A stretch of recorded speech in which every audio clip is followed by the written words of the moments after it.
não tem como eu falar de outra coisa a não ser daquilo que está queimando no meu coração para essa estação, para esses dias. E eu sei que Samuel já orou, mas eu queria gastar um pouquinho mais de tempo orando ainda. Eu gostaria que, eu não sei se você percebeu, mas tem uma presença do Espírito Santo aqui essa noite, amém? Você consegue entender e perceber que essa presença já está aqui durante a adoração, durante esse tempo? E eu gostaria mesmo de gastar um tempinho mais orando por essa palavra, para que o Espírito Santo me dê graça para comunicar aquilo que Ele quer falar para nós essa noite. Eu não quero de maneira nenhuma estragar o que Ele quer fazer, o que Ele quer falar para a gente, mas eu oro para que o Espírito da sabedoria esteja nesse lugar, o Espírito da revelação esteja nesse lugar. Eu oro por corações sedentos a respeito daquilo que você quer fazer, Espírito Santo. Espírito Santo, eu oro essa noite, porque eu sei que você quer comunicar algo nesses dias a respeito do seu Espírito sobre nós. E eu oro para que nós estejamos atentos e com os ouvidos abertos para essa palavra. Eu oro, Espírito Santo, que o Senhor encontre aqui um lugar para depositar a sua presença, assim como o Senhor encontrou em Atos 2, um lugar para manifestar a sua glória. Eu oro, Senhor, para que nesses dias nós possamos ter tanta fome a respeito da tua pessoa, Espírito Santo, tanta sede a respeito de conhecê-lo, tanto desejo de se encontrar contigo, que o Senhor não passe mais as nossas orações, mas o Senhor diga: existe um povo em Curitiba clamando, existe uma fome em Curitiba, e eu, Espírito Santo, eu oro para que nós possamos conectar a nossa fome ao seu anseio, e que você possa se mover, abrir o céu sobre nós, e fazer algo novo de novo no nosso meio. Eu oro, Espírito Santo, quebra os paradigmas da mente aqui. Eu oro, Espírito Santo, por uma liberdade que o Senhor nos chamou para esses dias, uma liberdade de conhecimento, uma liberdade de fluir nos dons, uma liberdade para conhecer a pessoa do Espírito Santo, que nos revela o Cristo, que está sentado no trono. Eu oro por uma unção de quebrantamento nessa noite, Senhor, por um discernimento da sua vontade, o discernimento da sua vontade. Senhor, eu oro para que todo o autoritarismo da lei, Senhor, possa ser quebrado através do teu Espírito se movendo aqui, Senhor. Eu oro, Espírito Santo, tira todo o sofisma humano do nosso meio a respeito do Espírito Santo. Tira toda a mentira a respeito do Espírito do nosso meio. Eu oro, Senhor, contra todo o intelecto humano, contra todo o humanismo essa noite, para que haja um lugar específico para o seu Espírito se mover. Espírito da revelação e da sabedoria, Espírito Santo de Deus, o mesmo Espírito que estava sobre Jesus, caia sobre nós essa noite, caia sobre nós e libere uma porção daquilo que você quer fazer. Espírito Santo, eu oro, abre os olhos do nosso entendimento.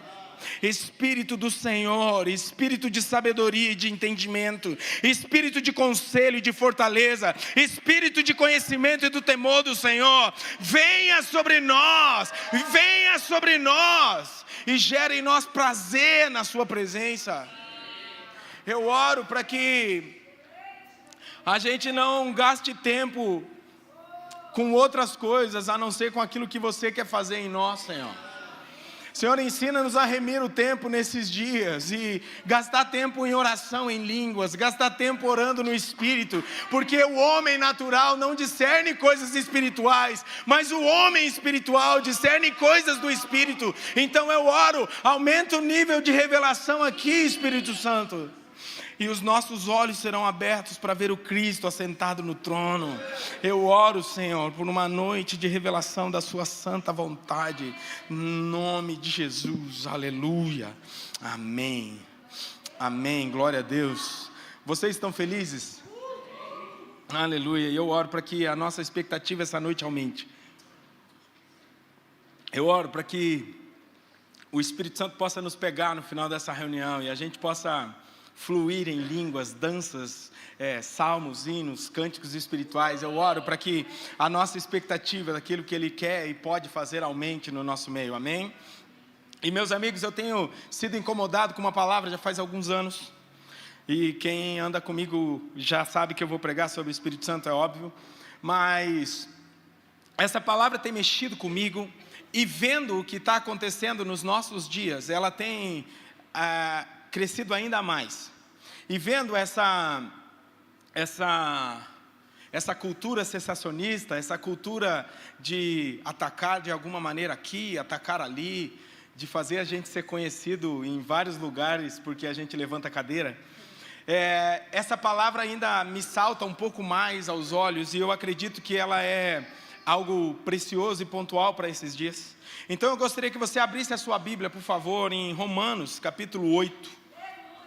Vamos lá, Romanos capítulo 8, e deixa ela aberta em Romanos. Eu vou ler muita Bíblia hoje, então se a gente conseguir juntos, vai ser incrível. Mas o tema central da minha palavra essa noite vai ser Romanos capítulo 8.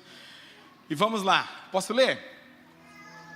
Agora, pois, já não existe nenhuma condenação para os que estão em Cristo Jesus, porque a lei do Espírito da vida em Cristo Jesus livrou você da lei do pecado e da morte.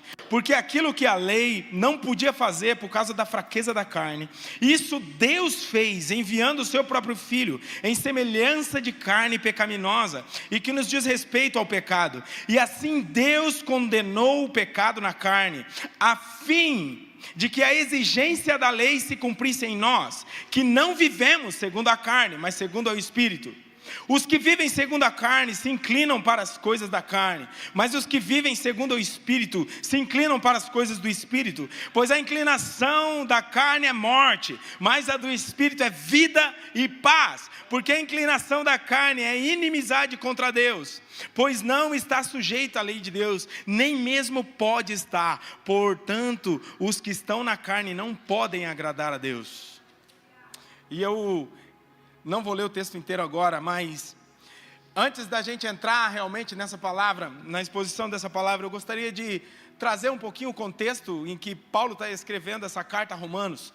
Então, Paulo escreve essa carta à igreja em Roma, e é muito engraçado ler a Bíblia, né? Porque ela vai fragmentando várias coisas, conectando várias outras, e aí você fala assim, meu Deus, isso aqui faz sentido.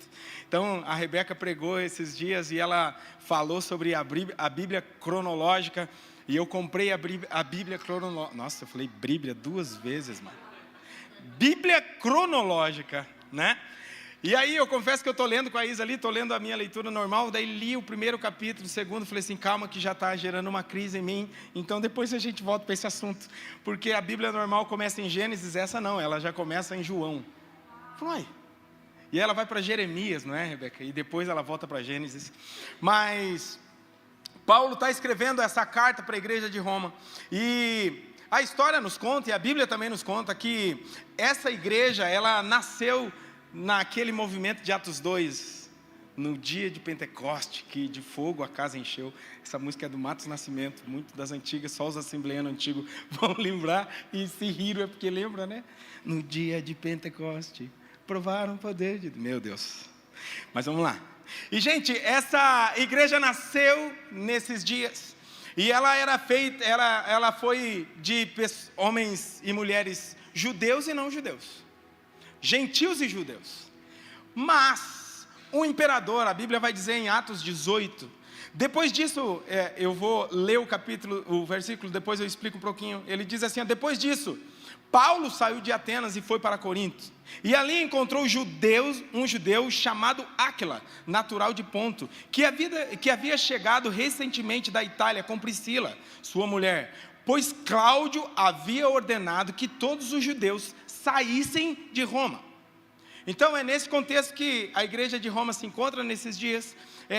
Os judeus foram expulsos de Roma, e eles deixaram nessa igreja só os gentios. Os judeus saíram de Roma, porque esse imperador Cláudio disse assim, cara, quer saber? Esses cristãos fazem muito fervo, mano. Então, se você for ler a Bíblia, ou se você for ler algum contexto histórico, ele está dizendo desse movimento dos cristãos. E ele fala assim, quer saber? Vamos mandar todos os judeus embora.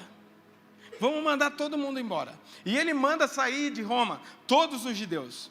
E nessa passagem vemos que esse imperador manda e expulsa essas pessoas. E eles ficam, os historiadores contam, aproximadamente 5 anos fora dessa igreja, né? E depois de um tempo, os judeus voltam para a igreja, porque um outro imperador assume e diz assim: ei, podem trazer, vamos revogar essa lei, mas os judeus podem voltar para se mover aqui, os judeus podem voltar para morar em Roma, e esse povo volta para morar em Roma, e voltam também os cristãos para morar em Roma, e os cristãos da igreja romana voltam. Então a igreja só tinha os gentios, agora a igreja tem gentios e judeus. E meus amigos, eu não sei se você deu uma pesquisada sobre os caras que guardam a tradição judaica. Mano, mas eles são faca na bota a respeito de lei, né? E é o seguinte, quando eles chegam essa igreja está vivendo dias de muita divisão. Por quê? Porque pensa o seguinte, tradições diferentes, pessoas com convicções diferentes, e aí eles estavam discutindo sobre várias coisas, e eles estavam se degladiando entre eles, e nós estamos falando de uma igreja em Roma, e aí Paulo começa a escrever essa carta de Romanos, para unificar essa igreja em Cristo Jesus, mas Paulo, ele destrincha vários trechos dessa palavra, e nós vamos focar hoje em Romanos 8, mas ele começa a dizer assim: ei pessoal, calma. Por quê? Porque os judeus queriam obrigar os gentios a viver a lei. E os gentios falaram: não, nós fomos chamados pela liberdade. Nós não vamos comer a comida que vocês querem que a gente coma. E aí os judeus: não, vocês são impuros. Não, mas nós aprendemos assim, agora nós somos livres, a Bíblia diz isso. Na época não tinha, né? Então, mas a pregação de Jesus diz isso. Mas havia uma divisão entre uma tradição judaica que queria cumprir a lei e os gentios. E é muito legal ler, gente, porque eles falavam assim: vocês devem guardar o sábado, vocês precisam ser circuncidados, gentios, vocês estão em pecado, vocês não podem levantar cadeira no culto. Que escárnio é esse, vocês dançarem no final de um culto que Deus se moveu de uma maneira tão poderosa? Pecado, vocês são tudo, como que colocaram um comentário? Ridículo. Não vale a pena nem a gente comentar aqui. Mas uma igreja dividida, uma igreja que uns achavam que era assim que fazia, outros achavam que era de outro jeito que fazia. Não parece os nossos dias? Você não pode mais dançar no Espírito, é pecado. Só que Salmos está dizendo para a gente dançar.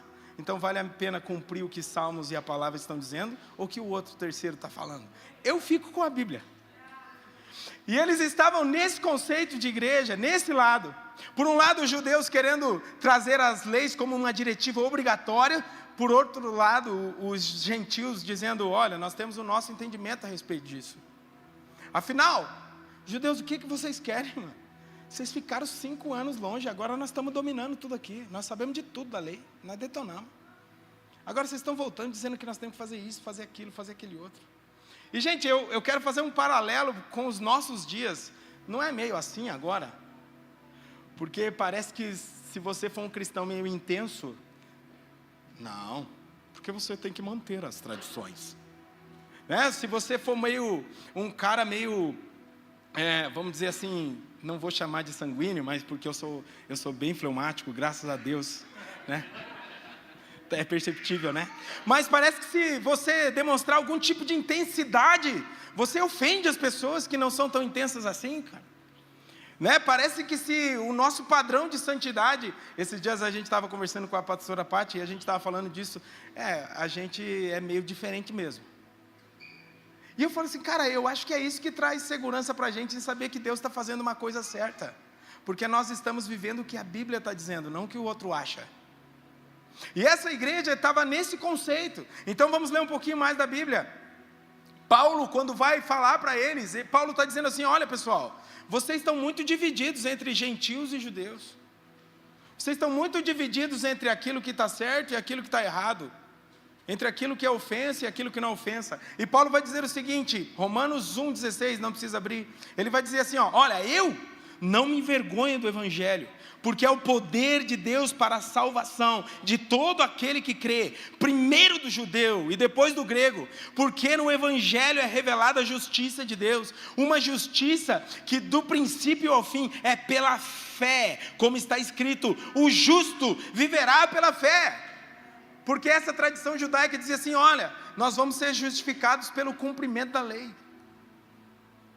Nós vamos ser justificados pelo cumprir a lei, pelo fazer as coisas bem certinho. Mas daqui a um pouco vai ter surpresas nessa palavra, porque nós somos incapazes de cumprir a lei, gente. Nós vamos morrer tentando e nós nunca vamos conseguir cumprir a lei. Deus, por que você fez a lei então? E vamos continuar. O apelo dessa carta aos romanos é que tanto judeus como gentios conheçam o caráter transformador da mensagem do Evangelho. A Bíblia vai nos dizer ainda, eu vou dar uma apurada na introdução, gente, fiquem tranquilos. A Bíblia vai nos dizer ainda em Romanos 2, ora, você leva o nome de judeu, apoia-se na lei, orgulha-se em Deus, você conhece a vontade de Deus e aprova o que é superior, porque é instruído na lei. Você está convencido de que é guia de cegos e luz para os que estão em trevas, instrutor de insensatos, mestre de crianças, porque tem a lei como expressão do conhecimento da verdade. Então, você que ensina os outros e não ensina a você mesmo, você que prega contra o que furta, furta. Você que diz que não deve adulterar e adultera. Você que detesta ídolos, rouba-lhes no templo. Você que se orgulha da lei, desonra a Deus, desobedecendo a lei. Pois, como está escrito, o nome de Deus é blasfemado entre os gentios por causa de vocês. A circuncisão tem valor se você obedece à lei, mas se você desobedece à lei, a sua circuncisão já se tornou incircuncisão. Se aqueles que não são circuncidados obedecem aos preceitos da lei, não serão eles considerados circuncidados?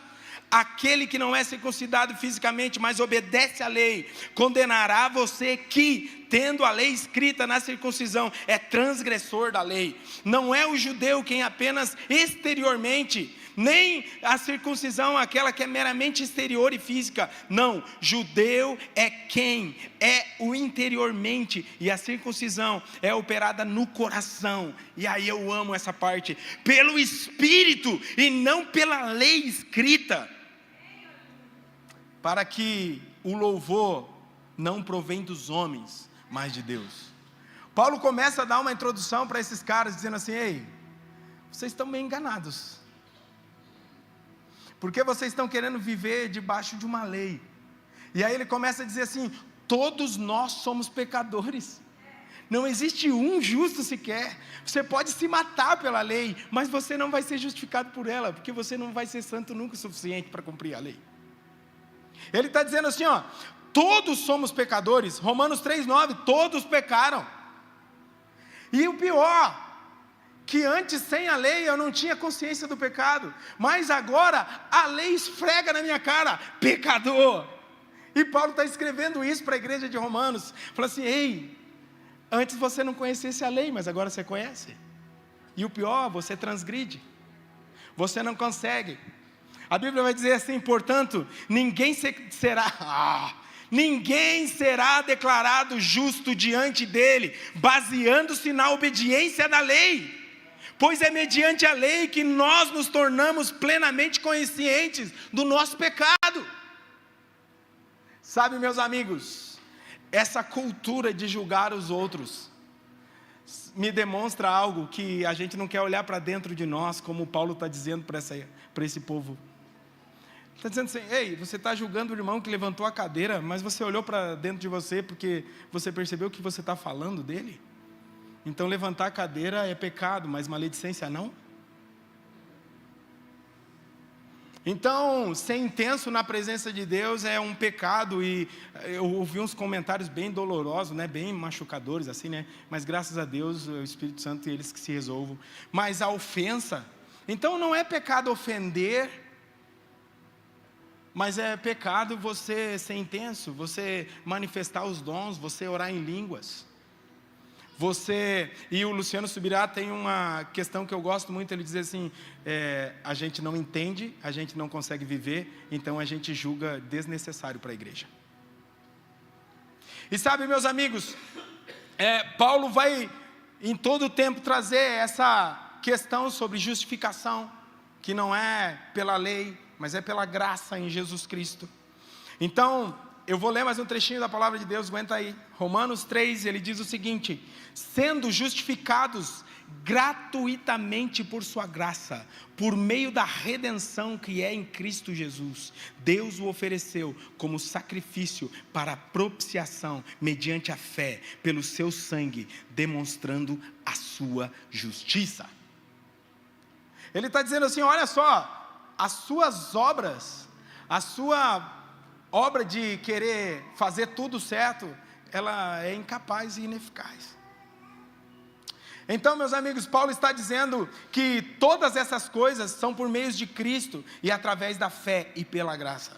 A lei mostra o quão pecador nós somos e o quanto nós carecemos da graça. A lei está evidente o nosso nível de pecado. A lei está dizendo assim, ei, vai ser impossível para você, homem,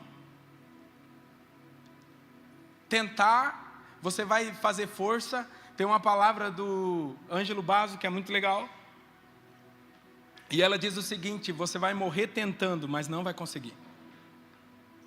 Você vai gastar toda a sua energia, mas não vai conseguir cumprir. Você vai ficar estressado, você vai ficar careca, mas você não vai conseguir cumprir. Deus, mas que desespero, que disparate é esse? O Senhor escreve uma lei que o Senhor sabia que a gente não ia conseguir. Mas, meus amigos, eu amo a palavra de Deus, porque no meio dessa bagunça toda que a gente tem a impressão que às vezes é, Paulo expondo palavras fortes, Paulo trazendo clareza e luz a respeito de Jesus e do Espírito, ele escreve Romanos 8. E aí ele diz o seguinte, e eu quero começar a exposição de Romanos 8 agora juntos. Abre aí Romanos 8:1. E ele diz o seguinte: portanto agora já não há condenação para os que estão em Cristo Jesus. Meu Deus, nós estávamos até agora falando de lei, Paulo, e agora você está dizendo que não existe condenação para os que estão em Cristo Jesus? Paulo, você está maluco? Nós estamos todo o tempo debatendo de lei. Será que a gente come a carne do porco ou não? Será que a gente faz assim porque o mandamento diz isso, porque a lei diz isso? Agora você está dizendo que não existe mais condenação para os que estão em Cristo Jesus? Agora você está dizendo que o povo gentil não vai ser condenado porque não consegue praticar as obras? E aí, gente, a palavra do Senhor vai nos abrindo os nossos olhos, porque Jesus diz o seguinte, João 5:24, eu vos asseguro, quem ouve as minhas palavras e crê naquele que me enviou, tem a vida eterna e não será condenado, mas já passou da morte para a vida. É impossível para o homem cumprir a lei. Eclesiastes 7:20 vai dizer o seguinte: não existe um ser humano que consiga fazer sempre o que Deus considera que é certo. Todos, de alguma forma, já pecaram em algum momento das suas vidas. Mas Paulo está escrevendo em Romanos que já não existe condenação para os que estão em Cristo Jesus. Como assim, Paulo? Todos pecaram e agora você está dizendo que não existe condenação?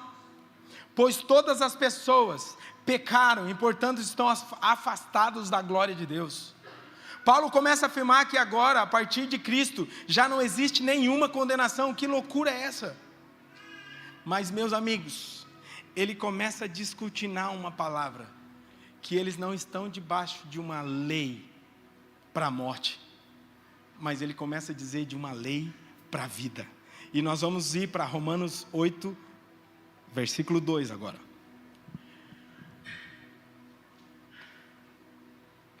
Porque a lei do Espírito da vida em Cristo Jesus livrou você da lei do pecado e da morte. Sabe essa lei que você não consegue corresponder? A lei do Espírito da vida te livrou da lei do pecado e da morte. Aquilo que é impossível ao homem corresponder, através da graça e pelo Espírito, nós fomos livres de uma lei de pecado e morte. É impossível cumprir a lei. A vida no Espírito nos faz andar num novo caminho. Senhor, antes eu andava por essa lei de morte, jamais ia conseguir cumprir tudo que Moisés diz na palavra. Mas agora o Senhor me mostra um novo caminho, a lei do Espírito e da vida. A lei do Espírito e da vida, que me libertou para um novo lugar, para um novo tempo. Gente, o Espírito Santo é visto como aquele que habita nos fiéis, o consolo, o guia. Ele é o poder para viver uma vida em conformidade com os ensinamentos de Jesus Cristo. A sua presença é considerada vital para a compreensão e interpretação das Escrituras Sagradas, para que nós possamos viver a fé e praticar uma fé dia após dia, é através de uma vida no Espírito. Ele está dizendo: ei, vocês foram libertos de uma lei, agora vocês têm uma nova lei, e essa lei é uma lei de vida no Espírito. Sabe, eu gosto de pensar em Gênesis capítulo 2, em que a Bíblia vai nos dizer que então Deus formou o homem do pó da terra e lhe soprou nas narinas o fôlego de vida. E o homem se tornou um ser vivente através de um sopro do Espírito. E agora de novo, Paulo está retratando isso. Ei, agora você recebe um sopro e você volta a viver no Espírito. Não existe nada em nós que seja capaz de nos fazer andar em santidade. Eu não sei se você percebeu isso. Porque o bem que eu quero fazer, Paulo está dizendo, isso eu não faço. Mas o mal que eu quero, isso sim faço. É igual você sair daqui de um dia, igual a adoração hoje foi maravilhosa. É igual Deus mover aqui com a glória dele. Ah, o bem que eu quero, é isso que eu quero. Aí você pega o seu carro, você sai ali na rua e vem aquele motoqueiro usado pelo inimigo, com aquele escape barulhento, e ele passa do seu lado. E aí você tira para o lado e o motorista da frente te fecha. Na hora, parece que você até... Deus! Como pode? Sabe, gente, não existe nada em nós que nos faça andar numa vida de retidão e santidade. Não existe nenhum justo sequer. Se digo que não tenho pecado, eu faço dele mentiroso. Ele, sabe, gente, e eu fico mais indignado com Deus. Eu falei: Deus, como que você pode falar isso para mim? Dizendo que o Senhor tem uma expectativa, que eu vivo uma vida nova em você. Mas você me conhece, sabe quem eu sou. Eu sou ruim, eu sou pecador. Aí você me chama para viver uma vida no Espírito. E eu acho que a resposta de Deus é clara: é por isso mesmo, que você é pecador. E você carece da glória de Deus. Sabe, eu sei que nós temos aqui várias coisas para falar sobre o Espírito Santo, mas eu quero me conter em Romanos 8. A Bíblia claramente nos ensina que a vida no Espírito não é uma opção do cristão, mas sim a própria essência da vida cristã. Todos os que pertencem a Cristo têm o Espírito Santo e são chamados a viver em dependência, submissão a Ele, produzindo frutos do Espírito e utilizando os dons espirituais para a glória de Deus.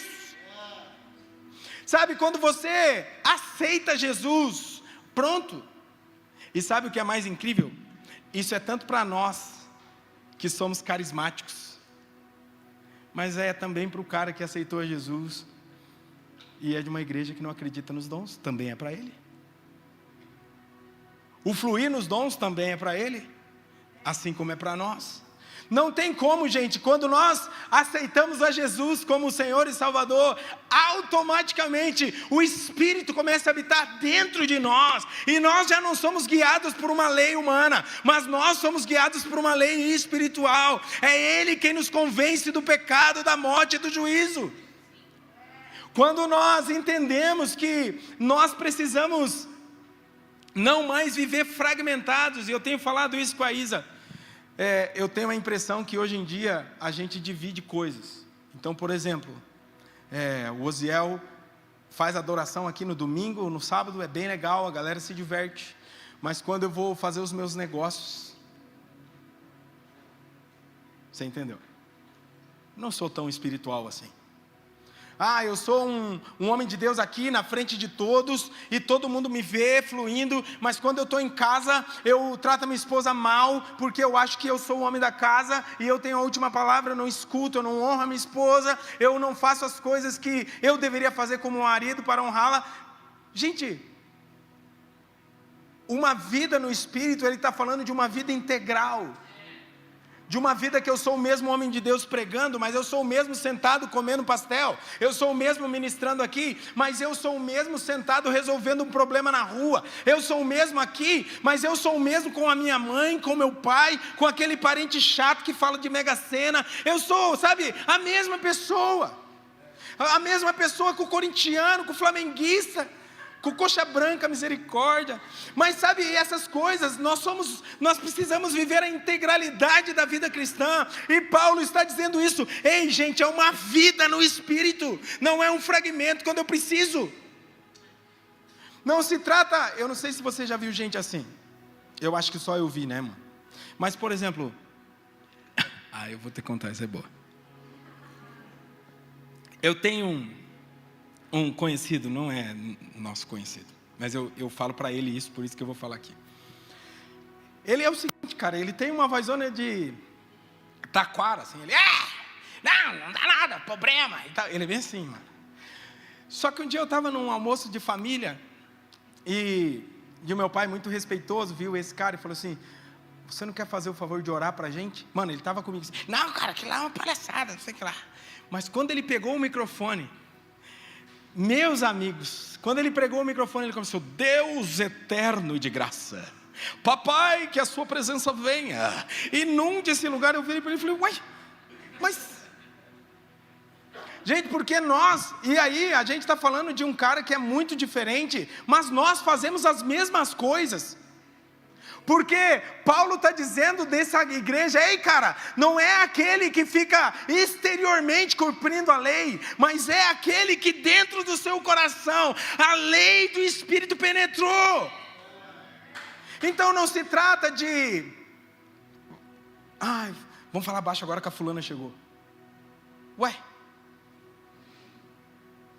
eu sou o mesmo ministrando, eu sou o mesmo nas conversas com os meus amigos, eu sou o mesmo na sala de oração, eu sou o mesmo em casa, eu sou o mesmo com o controle de remoto na mão, eu sou o mesmo que está vendo um anúncio no YouTube, eu sou o mesmo. Paulo está dizendo assim: ei, é uma vida no Espírito, meu amigo. Não é você ser um cara na frente das pessoas da igreja e ser outro em outro lugar. É uma vida no Espírito. A palavra do Senhor vai nos dizer em João: porém, quando vier o Espírito da verdade, Ele os guiará a toda a verdade. Ele não falará de si mesmo, mas dirá tudo o que ouvir e anunciar a vocês as coisas que estão para acontecer. E me gloriará, porque vai receber do que é meu e anunciará isso a vocês. Tudo que o Pai tem é meu. Por isso eu disse que o Espírito vai receber do que é meu e anunciar a vocês. Paulo está dizendo: ei pessoal, nós precisamos viver isso que é uma promessa de Jesus para nós. Sabe quem vai nos revelar mais de Jesus? É o Espírito.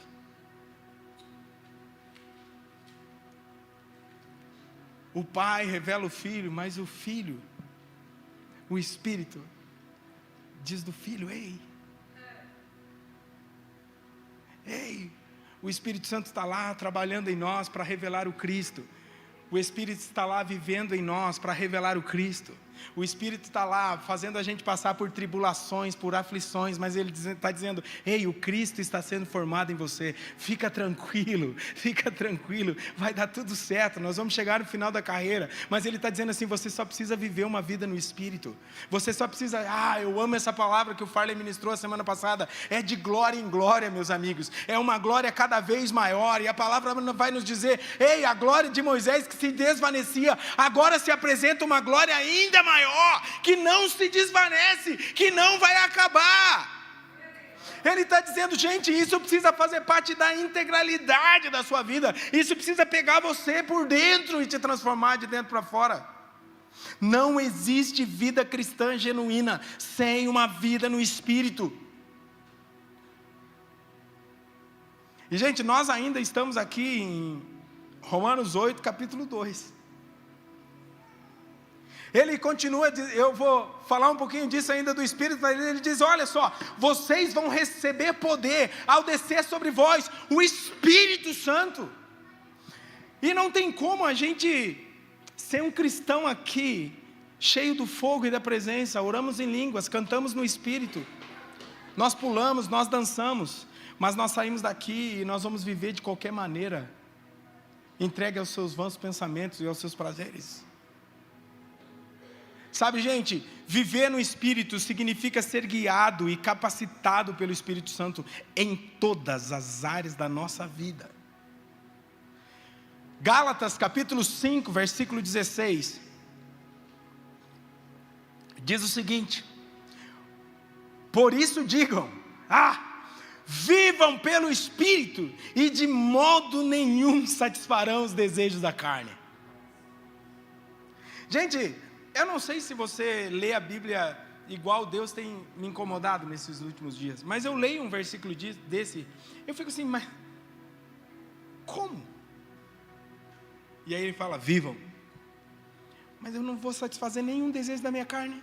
E ele fala assim, viva, experimenta, vive uma vida no Espírito, e de modo nenhum você vai satisfazer os desejos da carne, pois a carne deseja o que é contrário ao Espírito, o Espírito o que é contrário à carne. Eles estão em conflito um com o outro, de modo que vocês não fazem o que desejam. Mas se vocês são guiados pelo Espírito, então não estão debaixo da lei. Ora, as obras da carne são manifestas: imoralidade sexual, impureza e libertinagem, idolatria e feitiçaria, ódio, discórdia, ciúmes, ira, egoísmo, dissensões, facções, inveja, embriaguez, orgias, coisas semelhantes.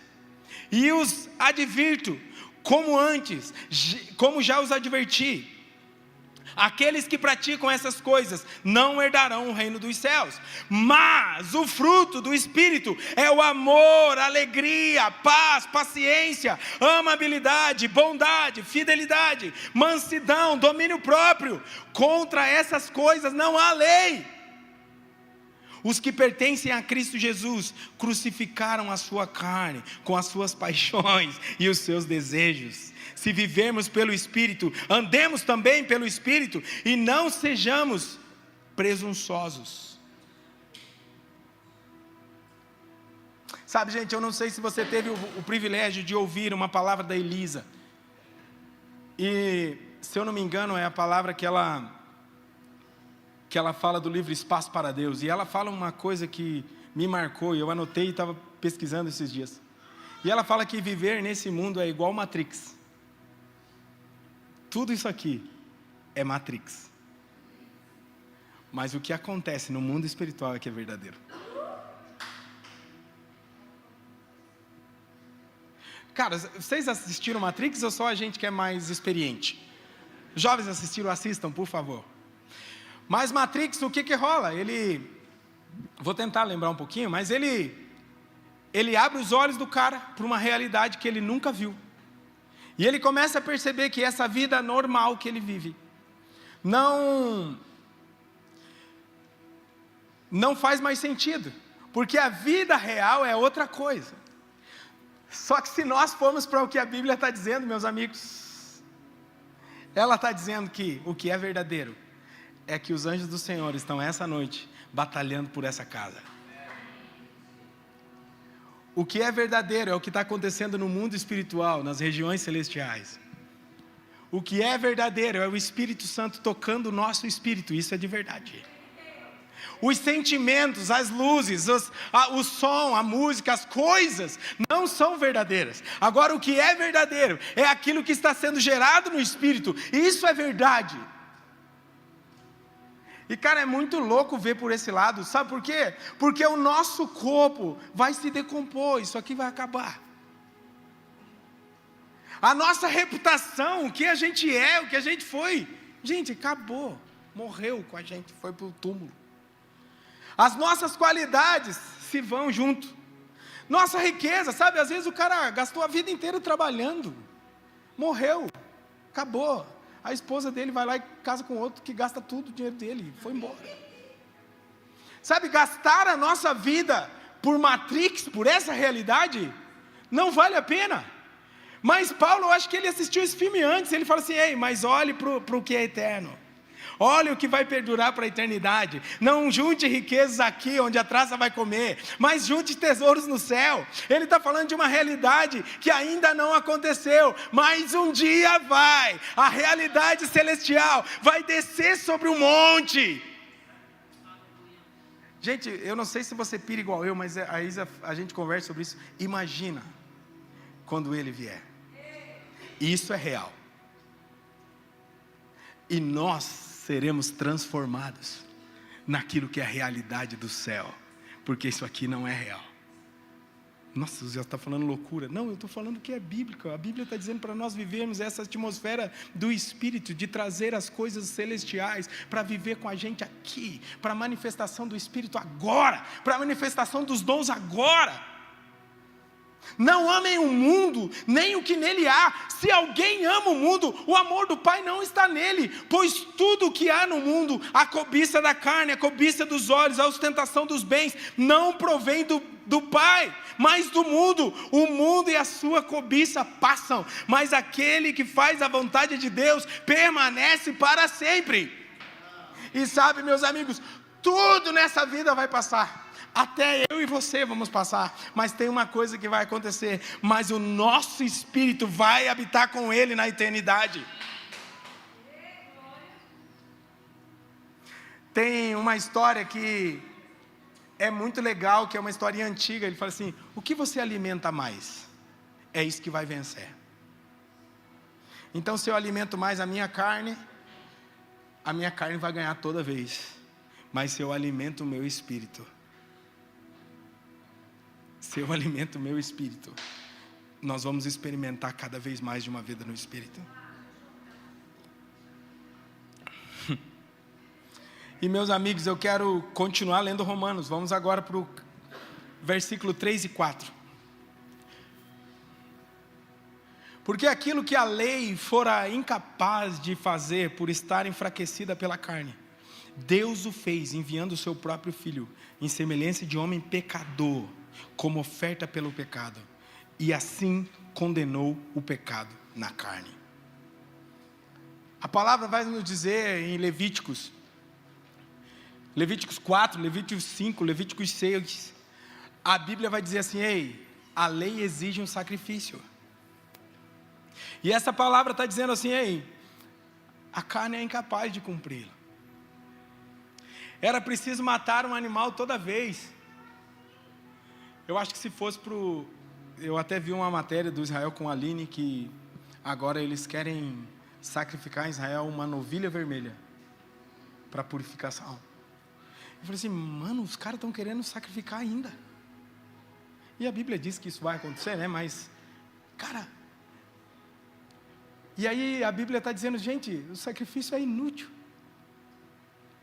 A carne aqui representa a natureza humana, com as suas limitações, suas inclinações para o pecado. Sabe, gente, ainda nós não fomos glorificados, como a palavra está dizendo que nós seremos. Ainda existe uma carne que nos impede de viver tudo aquilo que Deus tem. Mas, sabe o que acontece? De uma vez por todas, Jesus morreu para que a nossa antiga natureza morresse junto com Ele, para que nós hoje possamos viver uma nova vida no Espírito. Levítico está dizendo, ei, precisa morrer. E aí Jesus foi e se entregou. A lei dizia assim, ei, tem um valor, um preço a ser pago. E aí Deus diz assim, qual é? É morte. E aí Ele envia o seu único filho para morrer, para que a lei fosse cumprida em Cristo. Gálatas 2,17 vai dizer assim, se porém, procurando ser justificados em Cristo, descobrimos que nós mesmos somos pecadores, será que Cristo então é ministro do pecado? De modo algum. Se reconstruo o que destruí, prove que sou transgressor. Pois, por meio da lei, eu morri para a lei, a fim de viver para Deus. Fui crucificado com Cristo. Assim, já não sou mais eu quem vivo, mas é Cristo que vive em mim. A vida que agora vivo no corpo, vivo pela fé no Filho de Deus, que me amou e se entregou por mim. Não anulo a graça de Deus. E aí ele detona no final desse versículo, ele diz assim: pois se a justiça vem pela lei, Cristo morreu inutilmente. Mas é Cristo quem nos justifica. É Cristo quem nos justifica. Para cumprir a lei, Ele se fez homem e morreu numa cruz para pagar a dívida que o pecado cobrava. E aí a gente começou lendo o primeiro versículo. Agora já não há mais condenação para aqueles que estão em Cristo Jesus. Gente, vocês não acreditam que eu estou fazendo assim na Bíblia? Fazendo assim no tarde. Fazendo assim no... Meu Deus, misericórdia. Vamos para Romanos 8,4 agora.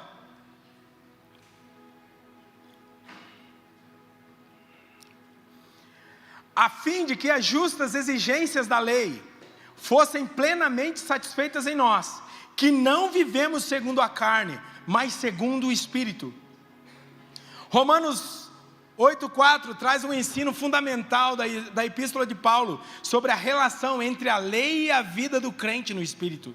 O versículo começa com a conjunção, nossa, tem um hebraico aqui, que estabelece o propósito divino. A lei de Deus deve ser cumprida na vida dos crentes, e esse cumprimento não é apenas uma obediência exterior às normas, trata-se de uma realização interna, significando que as exigências da lei são medidas pela transformação promovida pelo Espírito dentro de nós. Nós somos transformados de glória em glória, e nós encontramos uma glória cada vez maior, então nós somos ainda um pouco mais transformados. Então todas as vezes que nós nos expomos à presença, nós estamos sendo transformados. Ah, meus amigos,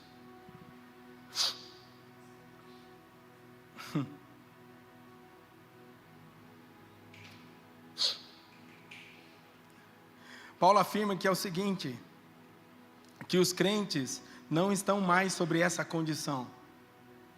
Ao invés disso, eles estão caracterizados por uma vida que é segundo o Espírito, denotando que a submissão, a condução do Espírito Santo traz uma nova forma de viver e de pensar, que não apenas cumpre a letra da lei, mas também o seu Espírito e a sua vontade. Sabe, meus amigos, nós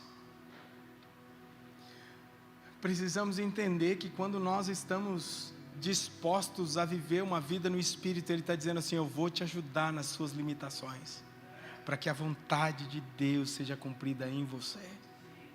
Eu vou te ajudar. A Bíblia tem uma das versões que diz: aquele que nos assiste em nossas fraquezas, aquele que conhece as limitações do nosso ser, aquele que sabe todas as coisas. Sabemos que a lei espiritual, sabemos que a lei é espiritual, e sabe o que é pior?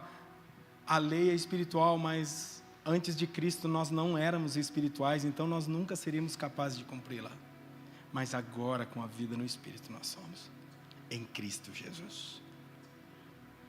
Assim, Romanos 8,4 é um poderoso lembrete de que a verdadeira obediência à lei de Deus não se trata apenas de seguir regras, mas de permitir que o Espírito de Deus transforme as nossas vidas, guiando-nos a uma nova natureza que busca santidade e retidão. Sabe, meus amigos, eu tenho sido confrontado com uma palavra de Leonard Ravenhill, e ele diz o seguinte: um cristão que entra e gasta 1-2 horas em oração, mas não é transformado, a oração dele não passa de um placebo. Mas quando nós estamos sendo expostos à vida no Espírito, nós estamos sendo transformados por essa realidade. Ele está nos fazendo vencer as nossas limitações, Ele está nos fazendo viver aquilo que nós somos incapazes de produzir por nós mesmos. Quem vive segundo a carne tem a mente voltada para a carne e a deseja. Mas quem vive de acordo com o Espírito tem a mente voltada para o que o Espírito deseja. Já estou no Romanos 5.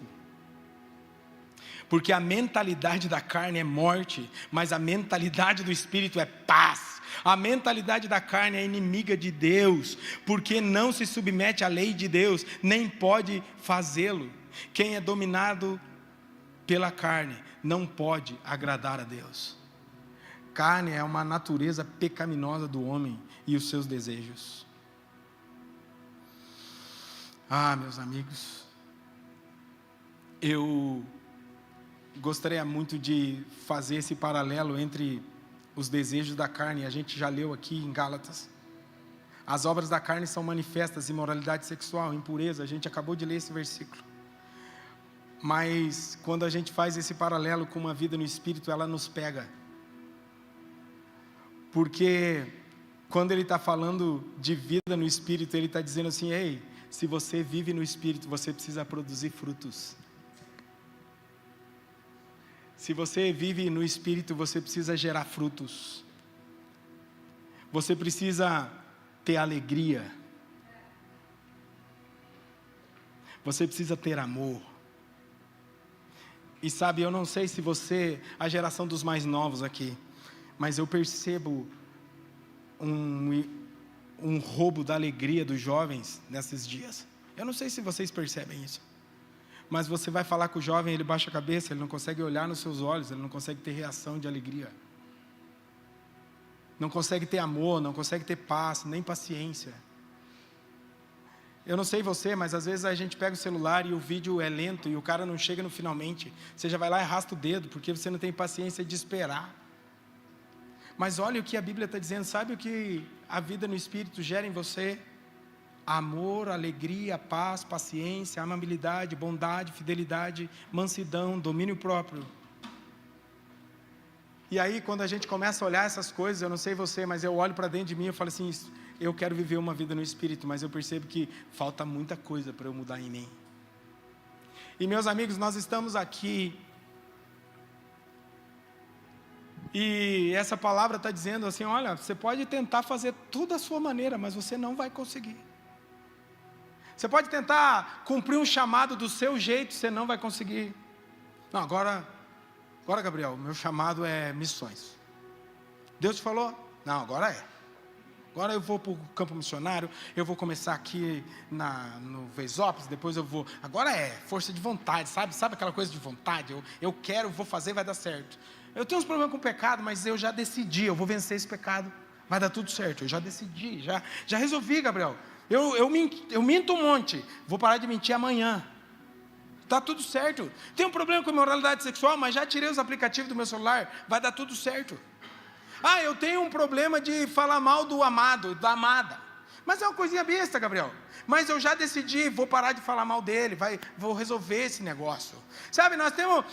Gabriel, eu tenho aqui uma questão mal resolvida dos meus pais. Meu pai me tratou muito mal, Gabriel, você não sabe, mas eu vou para o campo missionário. Já resolvi esse negócio do meu pai agora, aqui, ó. Pus uma barreira aqui, já decidi, Deus falou comigo nesse culto. Quantas vezes nós não fazemos isso? Não, amanhã eu vou começar um jejum, amanhã nós vamos detonar. Amanhã nós vamos regaçar, avivamento vai vir, você vai ver, na sexta-feira na sala de oração, avivamento vai vir, porque eu vou começar a jejuar, amanhã vai ser incrível. Meus amigos, mas tem uma palavra do Richard Foster no livro Celebração da Disciplina que me destrói. E eu preciso ler para você. A força de vontade jamais será bem-sucedida na luta contra hábitos pecaminosos profundos e arraigados em nós. Nós somos transformados pelo Espírito, não pela nossa força de vontade. Nós somos transformados por uma vida de devoção. Quando eu olho para os olhos de Jesus, eu não tenho como ficar apático, mas eu falei: olha, cara, os olhos dele estão queimando, mas queima dentro de mim, porque ele vai lá naquele lugar. naquela falta de perdão a respeito dos meus pais, aquela falta de perdão a respeito do que falaram a meu respeito. Eu vou ler mais um trechinho do livro do Richard Foster que vale muito a pena. Celebração da Disciplina, comprem, o livro é incrível. Olha o que ele diz: os ímpios são como o mar agitado, incapazes de sossegar, e cujas águas impelem lama e lodo. O mar não precisa fazer nenhum esforço para produzir lama e lodo. Ambos resultam de movimentação natural. Isso também vale para nós na condição de pecado. A movimentação natural da nossa vida produz lama e lodo. O pecado faz parte da nossa estrutura interna. Não é preciso nenhum esforço especial para produzi-lo. Não é de se admirar que nós sentimos presos em armadilhas. O método habitual que utilizamos para lidar com o pecado arraigado é lançado um ataque frontal. Não, agora eu vou resolver. Confiamos na força de vontade, na determinação que possuímos. Qualquer que seja o nosso problema, raiva, medo, amargura, glutonaria, orgulho, lascívia, vícios. Mas nós somos determinados. Nós determinamos-nos, nunca mais vou cometer o erro novamente. Oramos por isso, lutamos contra isso, aplicamos toda a nossa força nisso. A luta, porém, é inteiramente vã, e nós nos descobrimos outra vez em falência moral, ou pior ainda, tão orgulhoso de nossa justiça externa, como sepulcros caiados. Seria uma descrição branda dessa condição. Queremos deixar muito claro que não é possível ser purificado pelo nosso próprio esforço. Gente, Romanos 8 está declarando isso sobre nós. Não é força de vontade, mas a palavra do Senhor está nos propondo uma glória cada vez maior. E Ele está dizendo assim: olha, quando você aceita Jesus, você tem contato com um nível de glória. Mas o aceitar a Jesus é o início de algo. O ter contato com a presença da glória de Deus no passado é o início de algo. Agora Deus está dizendo assim: ei, meu amigo, avança para uma glória maior. Avança por um nível de revelação do Espírito maior. Avança para uma consciência do Espírito maior. Sabe, gente, a gente está aqui ouvindo tudo isso, e aí você está se perguntando: ei, mas como que a gente vai fazer esse negócio acontecer? O que eu acredito que o Senhor nos quer dizer essa noite é um convite para mergulharmos mais profundo na vida do Espírito. Como que eu posso viver essa vida no Espírito? Meus amigos, a gente já falou disso, dessa porta de entrada, que é Jesus. Mas eu queria ler João 15 ainda, 26.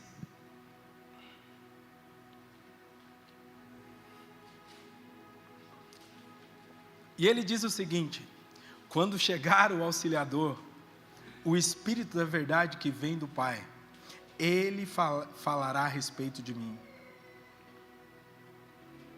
Quando vier o Consolador, o Auxiliador, o Espírito da verdade.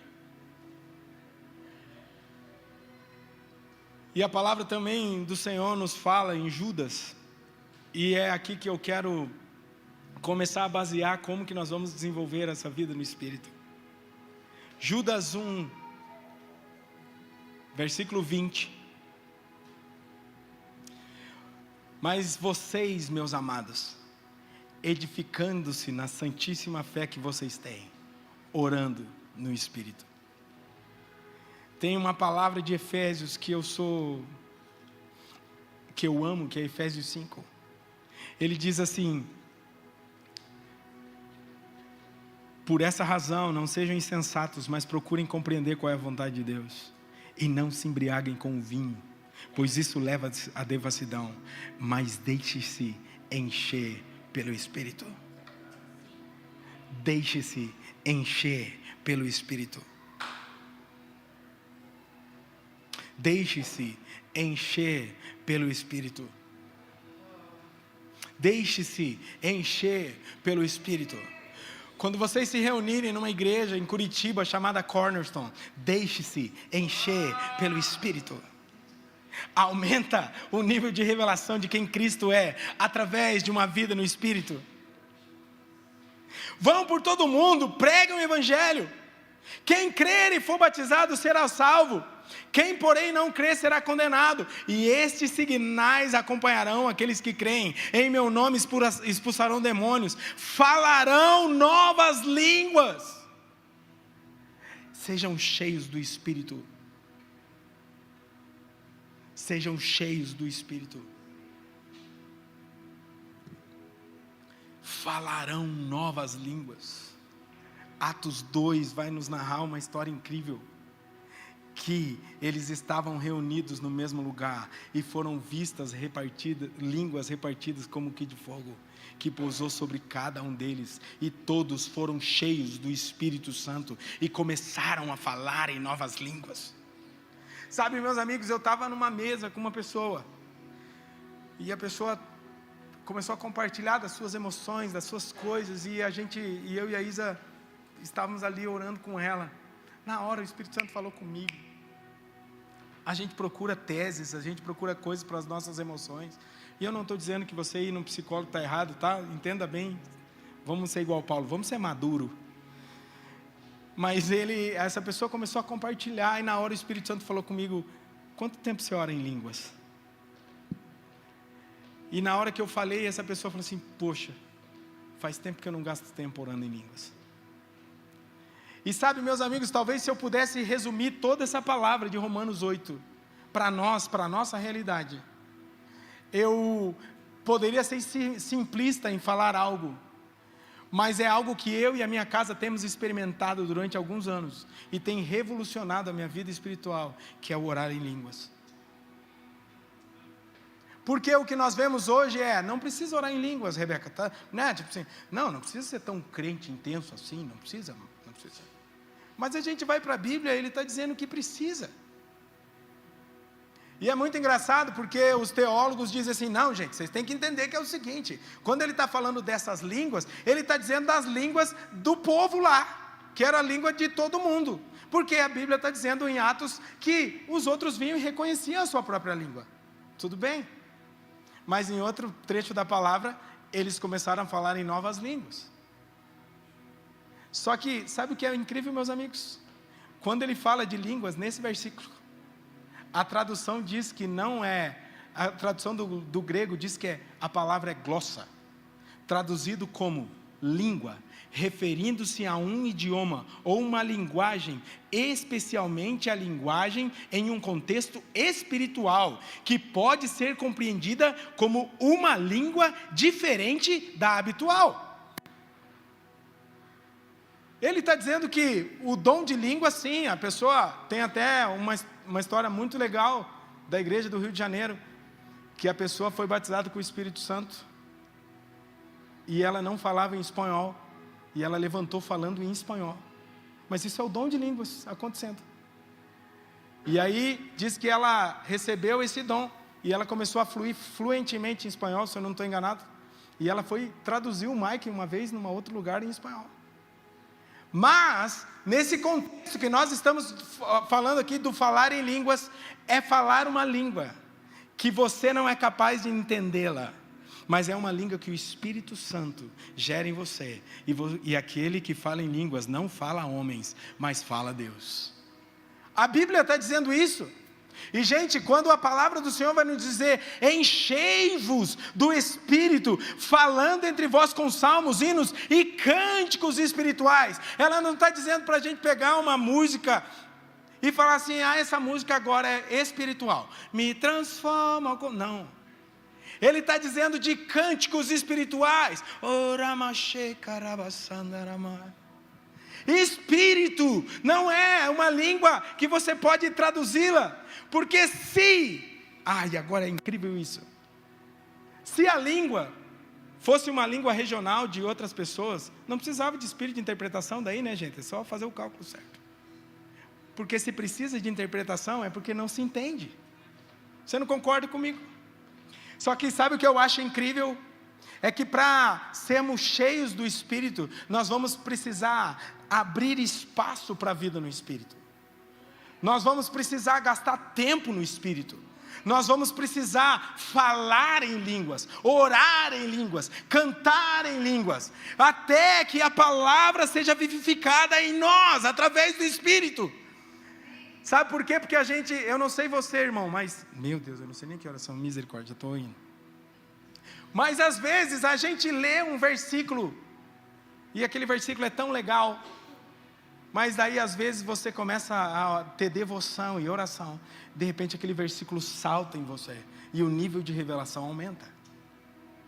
Mas essa ideia de uma vida no Espírito está nos esclarecendo isso. Ei, andem no Espírito, caminhem no Espírito, até que as coisas se tornem vivas em você, a palavra seja vivificada pelo Espírito em você.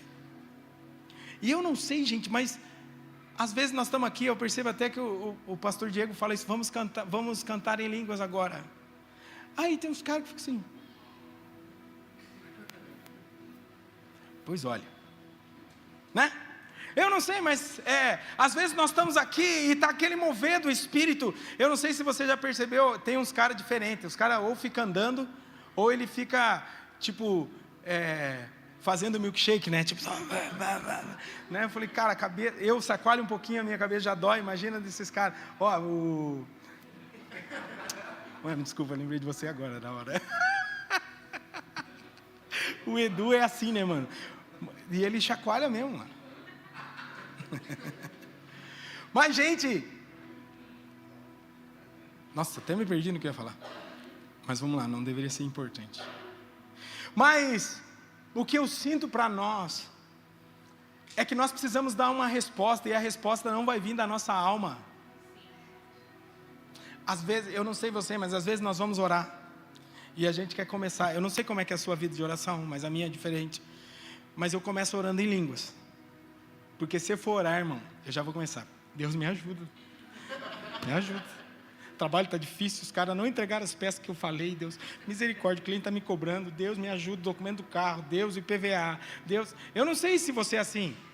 Mas aí a gente começa a devagar na nossa oração. Mas eu tenho aprendido a fazer uma coisa diferente. Eu acordo de manhã, eu coloco o padzinho, e aí eu começo a orar em línguas. E eu começo a... Tipo, cara, é muito engraçado, porque às vezes eu começo um nível de oração, e de repente esse nível de oração começa a subir, e às vezes eu já tive isso. Falei, cara, eu acho que eu preciso orar um pouquinho em português, porque eu só estou orando em línguas. Mas Paulo vai dizer, aquele que ora em línguas, ore também com a sua mente. E aí eu me lembro dessa palavra e começo, mas a minha mente começa a se conectar com Deus. E de repente ele salta um versículo, e ele fala assim, vai ler, e eu vou ler. E ele começa a falar comigo, através da palavra. E muitas vezes não é aquilo que eu quero ouvir, mas é aquilo que ele quer falar. Porque, eu não sei se você tem experimentado isso, mas nós temos uns teólogos vazios. Eles colocam lá no ChatGPT, como rebater sobre isso. E aí eles vêm pronto. Mas o ChatGPT não tem vida. E não tem espírito, nós temos. Sabe o que vai fazer a gente ser de sal da terra e luz do mundo? É a nossa vida no espírito, é levar o espírito para onde a gente for. É eu estar numa faculdade e as pessoas falam, olha, eu não sei o que acontece com você, mas quando eu estou do seu lado, eu sinto algo diferente. Da onde vem isso? E aí você vai falar assim, através do meu relacionamento com o Espírito Santo. Ele está aqui, Ele está comigo agora. E sabe o que eu acho mais incrível? Orar em línguas nos dobra, porque não depende de mim a interpretação daquilo que eu estou orando, mas é o Espírito que fala com o Espírito. E ele está dizendo assim, viu, até na hora da sua oração em línguas, eu humilho você, porque não depende de você, depende de mim.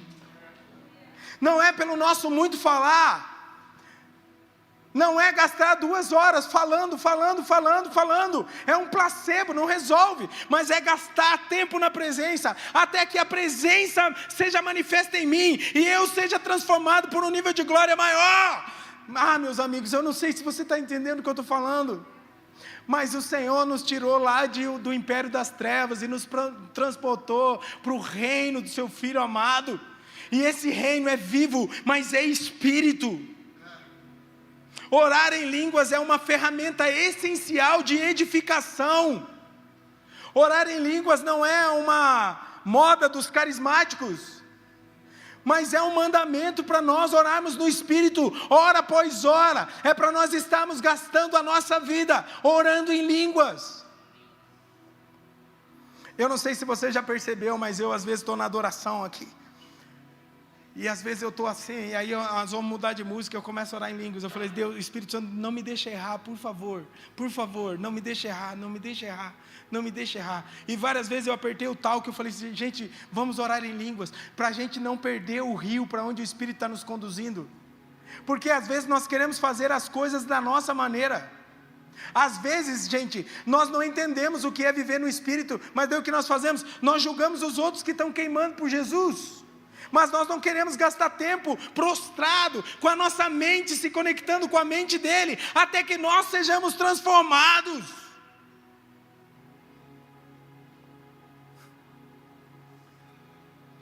Colossenses 3,16 também vai nos dizer o seguinte: que a palavra de Cristo habite ricamente em vocês.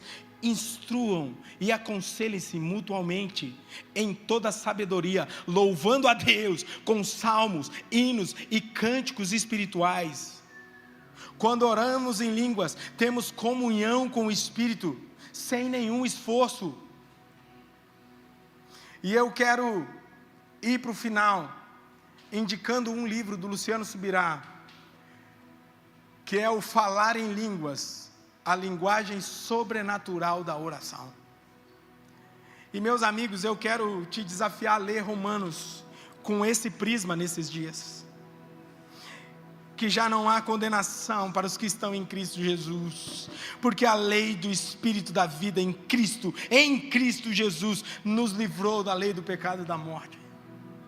Mas ele está falando: ei, você quer viver uma vida no Espírito? Começa a abrir espaço para o Espírito.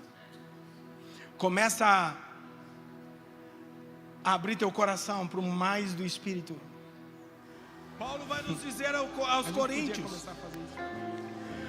pois quem fala línguas não fala as pessoas, mas fala Deus. Ninguém o entende, pois por meio do Espírito fala mistérios. O que fala em línguas a si mesmo se edifica.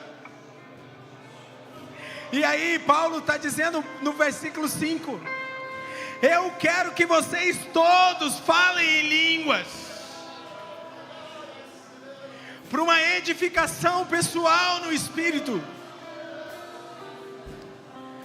Quando nós nos liberamos a oração em línguas, ele quebra argumentos, sofismas na nossa mente, mentiras que foram encalacradas por homens. Mas se tiver alguém no nosso meio que não é batizado com o Espírito Santo, essa é uma boa noite, amém?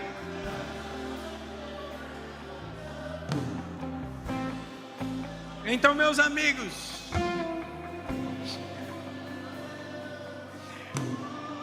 eu gostaria só de trazer um último ponto, que quando eu oro no Espírito, o conhecimento de Deus é revelado. Quando eu oro no Espírito, eu sou edificado na fé. Quando eu oro no Espírito, eu começo a orar, não a minha vontade, mas a vontade de Deus.